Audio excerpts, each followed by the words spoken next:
好，我是大先生，今天带你们来到的是长隆飞鸟乐园，这里面有什么？看一下。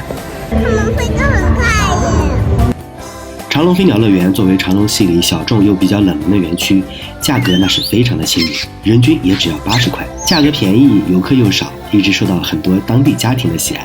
我们现在要去看羊咩咩，是不是啊？咩，那爸带你看羊咩咩。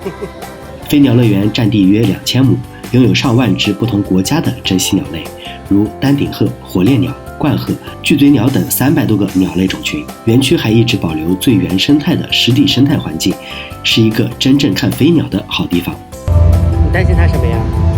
它的毛病。然后呢？然后我就看到它的羽毛掉了。哦，它羽毛掉了。它飞得快吗？飞得快。哦，还担心它撞头是不是？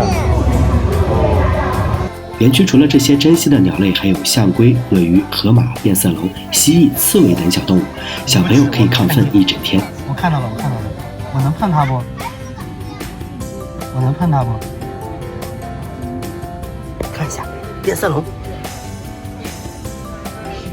看个面凉的。为了满足孩子们的好奇心，园区还开展了很多科普知识讲座和萌宠喂养活动。只要你舍得花钱，喂猪、喂羊、喂鸭子、钓鱼、斗龟、买礼品，小朋友的表现简直太让人惊艳。只有你这一下子，我以后花了我100多，是不是？萌了吧？好了吗？开不开心啊，妹的？